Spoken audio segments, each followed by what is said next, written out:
जय हिंद दोस्तों, मैं कर्नल पठानी आपका स्वागत और अभिनंदन करता हूं।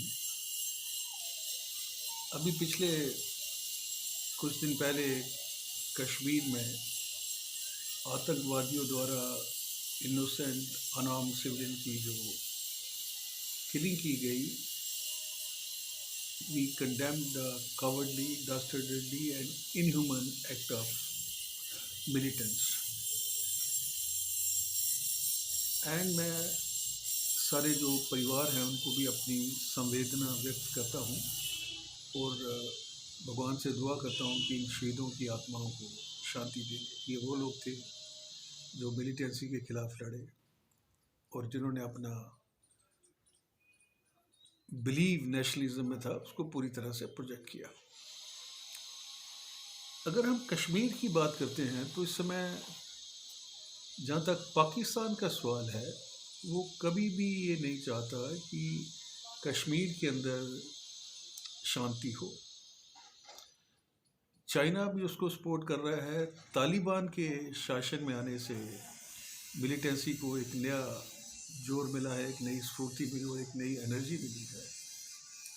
और पाकिस्तान के लिए ये बहुत ज़रूरी है कि वो इंटरनेशनल कम्युनिटी में और अपनी जो डोमेस्टिक ऑडियंस है उनको, उनके जो बुरी हालत चल रही है इस समय देश में, उससे बाहर निकालने के लिए कश्मीर का जो राग है वो अलापता रहे। अभी ये चीज़ें डिस्टर्बिंग हैं क्योंकि ये भी रिपोर्ट्स आई हैं कि तकरीबन 500 से ज़्यादा जो फैमिली थी कश्मीरी पंडित की, वो वहाँ से कूच करके जम्मू में आ गए। Security is the main reason because we couldn't provide them the security and they have to leave. तो ये एक बहुत ही चिंता का विषय है कि अगर ये मिलिटेंट इस हद तक अपने आप को एम्पावर कर लेते हैं और पाकिस्तान को कोसना, उनको गाली देना वो सोल्यूशन नहीं है। We have to set our own house in order. और उसके लिए हमारे पास ना सेना की कमी है, ना फोर्सेस की कमी है, ना इंटेलिजेंस की कमी है। When we talk about human और इलेक्ट्रॉनिक इंटेलिजेंस, तो सब कुछ है हमारे पास। तो why these things are still happening after 30 years of militancy? This is a question जो हमें अपने आप से पूछना चाहिए और सरकार को भी अपने आप से ये पूछना चाहिए। अभी पाकिस्तान ने अपनी जो प्रॉक्सी वॉर की स्ट्रेटजी है उसके अंदर एक शिफ्ट लाया है और वो शिफ्ट ये है कि वो अभी एंटी जो मिलिटेंसी जो ड्राइव चली थी और जिससे पाकिस्तान के लोगों का या मिलिटेंट्स को यहाँ पे आना मुश्किल हो गया, तो उन्होंने अभी यूथ को उसके लिए चुना है in the concept of a lone wolf, कि उनको एक वेपन दे दो, ग्रेनेड दे दो, वो जाएंगे, अपना जो मिलिटेंसी की जो इंसिडेंट है उसको कंप्लीट करेंगे और उसके बाद पब्लिक में मर्ज हो जाएंगे। उसके बाद यही लोग जो हैं आने वाले समय में स्लीपर सेल का काम करेंगे। अभी उनको ढूंढना बहुत मुश्किल है। और अगर हम ये मान के चलें कि कश्मीर की पॉपुलेशन इस समय 80 लाख है और तकरीबन 1% लोग भी अगर इसमें पूरी तरह से मुलविस हैं, तो we are dealing with let's say hostile forces of almost 1 lakh.